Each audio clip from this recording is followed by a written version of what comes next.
राम राम। आप सभी के अंदर विराजमान मेरे परम पिता परमात्मा को मेरा कोटि कोटि नमन। हमारा सतगुरु सुखराम जी महाराज के ग्रंथ में राजा चंदू लाल का संवाद चल रहा है। संवाद यानी ज्ञान चर्चा चल रही है।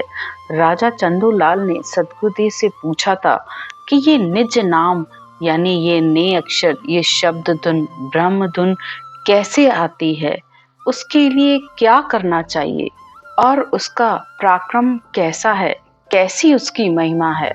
तो उस पर ज्ञान चर्चा करते हुए सतगुरुदेव उसे निज नाम इस सत शब्द ब्रह्म धुन का पराक्रम बता रहे हैं कि पहले तो ये सतगुरु, वो भी तत्व रूपी सतगुरु, ब्रह्म स्वरूपी सतगुरु की दया से ही ये शिष्य के अंदर आती है, किसी के कहने से नहीं आती है। ज्ञान का संग करने पर और संतों की विधि धारण करने पर ये तत्व रूपी शब्द अंदर आता है। तत्व रूपी गुरु की दिल मेहर भाई, निज नाम जाग्या शिष्य तन माही। तत्व रूपी गुरु यानी जिसने खुद इसको जाना है, खुद अंदर उस परब्रह्म परमात्मा को खोजा है, उसी तत्व रूपी गुरु जिसके पास ये होगी, वो अपने अनुभव से और ज्ञान का संग करके कहेगा इस तरह करो, मैं भी उसका अनुभव कर रहा हूं, तुम भी कर पाओगे। तो ज्ञान का संग करिए। जिसको ज्ञान अच्छा लग रहा है तो वो निश्चित तौर पर आत्मा इस ज्ञान के संग करने पर धीरे धीरे जैसे जैसे उसके कर्म कटते जाएंगे रटना से, वो धीरे धीरे आगे बढ़ती जाएगी और उसका संग उसे एक दिन निश्चित तौर पर होगा। लेकिन जो ज्ञान में ही अड़चन पैदा करते रहता है कि ऐसा क्यों नहीं, वैसा क्यों नहीं, इसमें ऐसे क्यों नहीं बताया गया, हमने तो ये सुना है, तो वो सिर्फ उलझ कर ही रह जाएगा। लेकिन ये तत्व रूपी ज्ञान है, मूल ज्ञान है, जिसे सब संतों ने धारण किया है। यहाँ तक भी तीर्थंकरों ने भी इस संत विधि से ही उस परमात्मा को पाया गया है। तभी इसे केवल ज्ञान कहा जाता है। केवल मतलब एक, मोक्ष प्राप्ति का रास्ता एक ही होता है। संसार में ज्ञान और विधियों के अनेक रास्ते होते हैं, लेकिन सुखों के भी अनेक रास्ते होते हैं। आपको जो चाहिए संसार में मिल सकता है, लेकिन मोक्ष प्राप्ति का एक ही रास्ता होता है।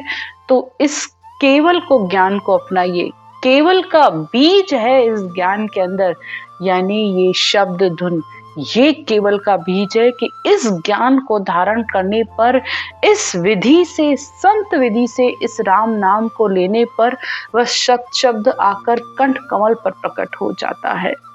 काम राम सब माए हैं, संगत का गुण होए। तो काम भी अंदर है तो राम भी अंदर है।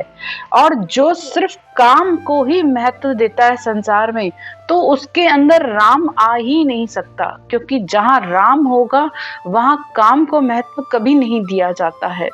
और राम को महत्व यानी राम को, इस विधि को, इस श्वास प्रश्वास में इस राम के नाम को लो और साथ में इस संगत का गुण यानी ज्ञान का संग रखिए। ज्ञान के कहे अनुसार चलिए। मैं तो यहाँ तक कहूंगी, मेरे कहने से भी मत चलिए, जो ज्ञान कह रहा है बस उसी अनुसार चलते जाइए और सुमरन करते रहिए। तो इस ज्ञान से आपके सारे भरम खत्म होंगे। ये संवाद सतगुरुदेव ने क्यों बनाए हैं? संवाद यानी ज्ञान चर्चा। कितने संवाद बताए हैं। विठल राव का संवाद, ब्रह्मचारी का संवाद, चंदूलाल का संवाद, तात्या का संवाद, कितने लोगों से सतगुरुदेव ने ज्ञान चर्चा की है। और ज्ञान चर्चा का सबसे बड़ा गुण यही होता है कि हमारे अंदर के भरम खत्म होते हैं, सवाल खत्म होते हैं। तो संवादों को बहुत अच्छे से सुनिए।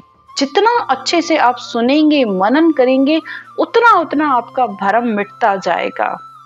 आज की ज्ञान चर्चा में भी राजा चंदूलाल को सतगुरुदेव यही समझा रहे हैं कि संसार में अनेक ही नाम हैं। वो सब दीपक के प्रकाश की तरह, तारों के प्रकाश की तरह, मशाल के प्रकाश की तरह हैं, लेकिन निज नाम यानी इस शब्द धुन का जो पराक्रम है, वो सूरज मणि के रूप की तरह है। इसी तरह संसार में रोग को खत्म करने की अनेक जड़ियां हैं, लेकिन एक संजीवनी जड़ी ऐसी होती है जो मरे हुए को जिंदा कर देती है, लेकिन अमर नहीं कर सकती। लेकिन ये निज नाम उस चिंतामणि की तरह है जो आत्मा को अमर कर देता है। इसमें वो गुण है कि आत्मा परमात्मा में मिलकर एक हो जाती है, परमात्मा का स्वरूप बन जाती है। आगे सतगुरुदेव कहते हैं, कईक काम किया मुख किया सो होवे, कोई काम जो दिष्ट भरे नैण जोवे। संसार में कितने ही काम मुंह से कहने से हो जाते हैं और कितने ही काम आंखों के इशारे से हो जाते हैं। इसी तरह निज नाम भी यूं नाम निज नाम की गत न्यारी, जू देव मानव की विद है न्यारी। इसी तरह इस निज नाम का और नाम का पराक्रम अलग अलग है।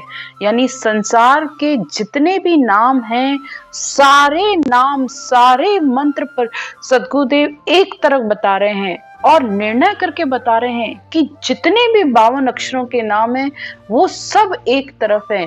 लेकिन जो ये 54 प्रकट होता है, यानी ये जो शब्द धुन ब्रह्म धुन इस श्वास प्रश्वास करने पर जो अंदर प्रकट होता है, उस नाम का पराक्रम सबसे न्यारा है।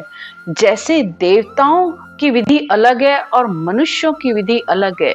यानी देवताओं को आगे पीछे का सब सूझता है कि क्या हुआ क्या होने वाला है, लेकिन मनुष्य अपना आगे का कभी कुछ नहीं बता सकता है।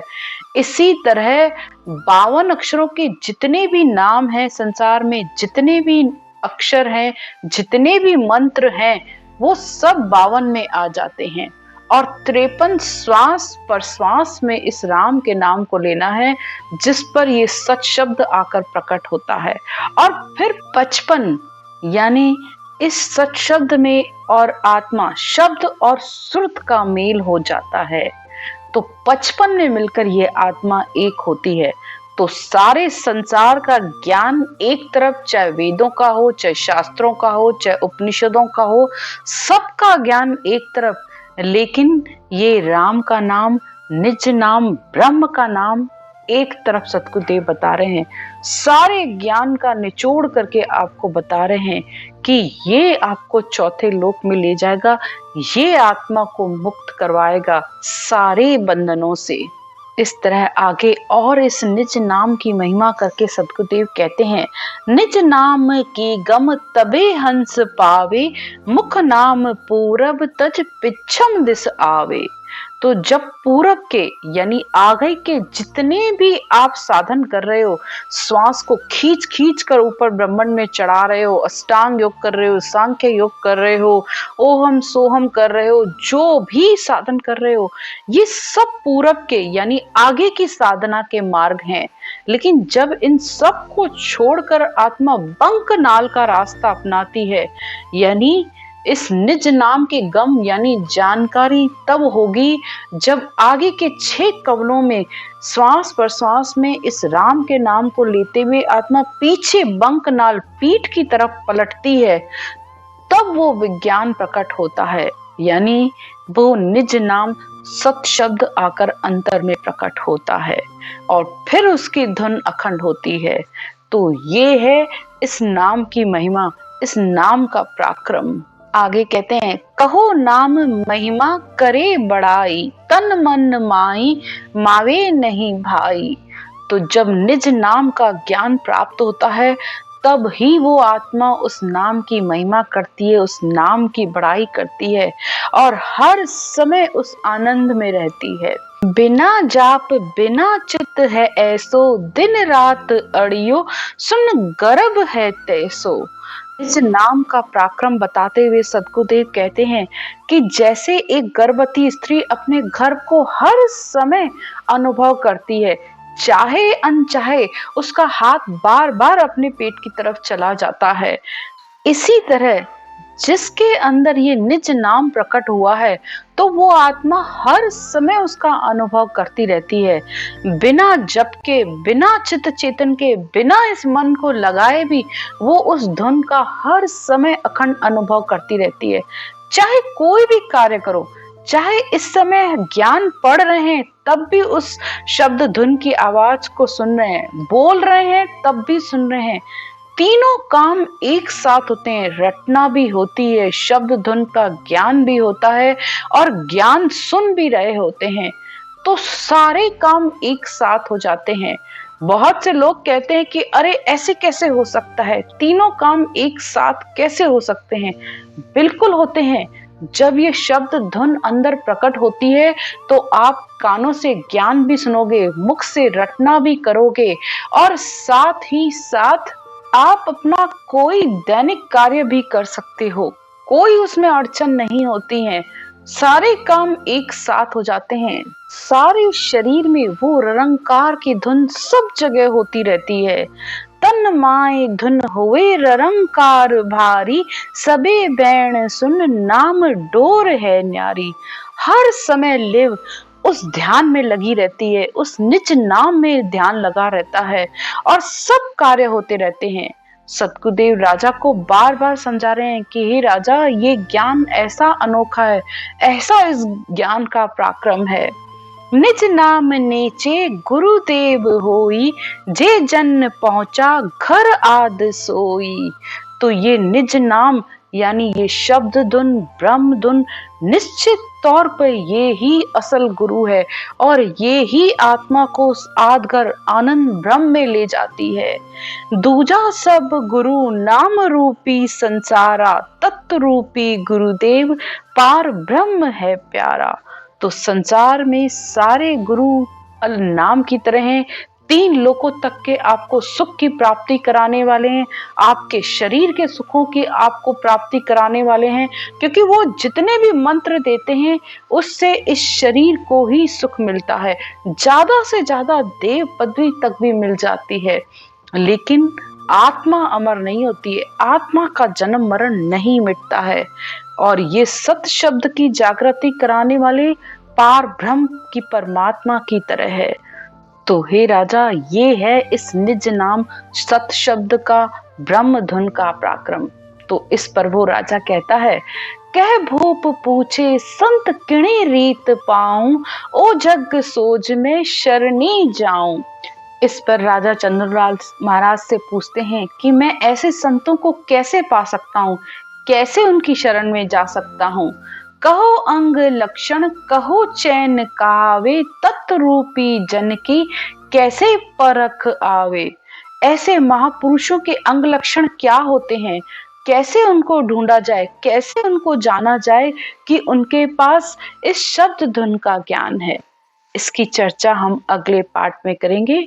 आज की चर्चा यहीं तक। राम राम।